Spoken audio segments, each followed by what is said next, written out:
Would you go back, you mentioned that you came to BP in April to accept this role, is that right? That's right. What were you doing before? I run our business in West Africa, so I'm the... I thought you said you joined BP in April. No. I joined the response effort, the fight here. I've been with BP approximately 25 years. 25 years. And what's your background? Are you an engineer? I'm a petroleum engineer. Petroleum engineer? Mm-hmm. And how were you chosen to be so lucky as to come in here in April to work on this? I've asked that question several times. No, I wouldn't be any other place because I think this is really important for the company. You know, what the company's going through, this is a difficult period, but you know, I think it's important for leadership around the world to come together and help on this. So that's why I'm here. And so when I got the call, you know, I came straight away, and you know, for me to be part of this, I've been helping out in a number of ways. Right. And you're up here trying to describe a claims process. You're not an insurance guy. How do you feel about being a petroleum engineer, having to be in the claims business or having to explain claims? Well, you're right. I'm not a claims expert. That certainly is the case. But you know, we have teams where we have people who are leading in this space who actually you know, have that background.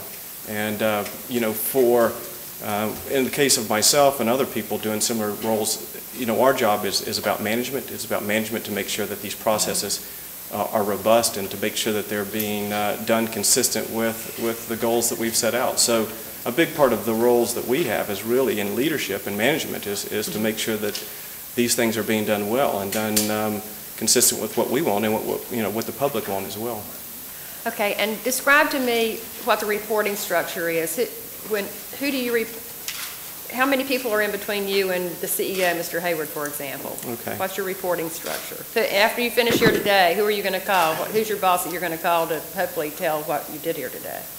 Well, my boss in kind of my day job, my former life before April is the gentleman who runs our exploration and production business, and he reports directly to Tony Hayward. So Tony is my boss's boss. Okay.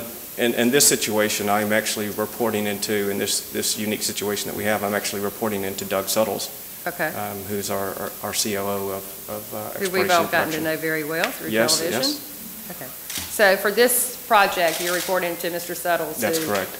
We know reports to. Okay. Thank you. Did you say that, because you said something that I hadn't heard before, that the Coast Guard oversees the claims process?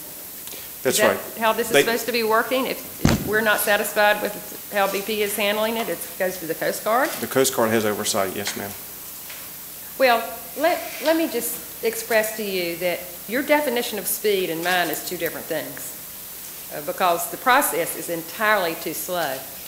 The people that, you may not know this, but I would like to highly recommend that you personally go and sit down with these businesses in Pensacola and do a roundtable and hear from them directly the way I have heard from them. Do you know what they call the $5,000 checks they get? They call it shut-up money. That's what they're out there calling it. I mean, this is giving your company a really, really, really even worse name, because that's nothing compared to the losses that they are experiencing.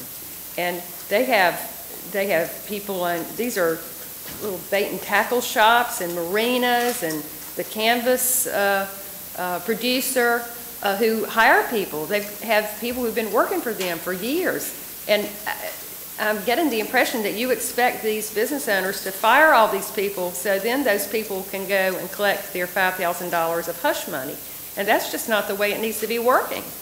And they are expressing that, I mean, we've got people already out there who are sitting with over $100,000 in lost business. Their suppliers are waiting for them to pay for their tackle and their rods and their reels that they've already bought to get ready for this season. And we're just not seeing the kind of responsiveness that we need. And in an insurance, in a hurricane situation, we know what to do because we have laws in the book that clearly specify when claims are filed, because this is what my office does. Claims are filed, then it's clear what the consumer can expect back from that insurance company in terms of X number of days you'll get a response. If there in fact is some kind of denial, this is what the appeals process is. This is the kind of information that you're expected to have. And I'm hearing stories of people who were asked by your claims adjuster. I know you're hiring a third-party administrator, but they come back and they ask for, thousands of pieces of paper in order to justify their claim. And clearly we don't want fraud in the system, but anybody who's a common sense logical person can sit and talk to the bait shop owner and understand what incredible loss they've had. So I don't think speed is in your vocabulary yet. So I hope that when you go back and report, you all figure out a way to get, these people need money in their hands, in their checking accounts, because otherwise they're going to be, your problem's going to be a lot worse. They're going to be firing all their employees. They're going to be going bankrupt. It's their whole livelihood. And it's not a lot of fun to see grown men crying. And that's what I've seen. And I'm sure the rest of us have seen it too. And this thing has to get, I don't want to go back over there and hear them talk about their little $5,000 of shut-up money, and they don't know when the next, and they're told, well, just come back next month and you'll get another $5,000. This is just not working. And it's heartbreaking.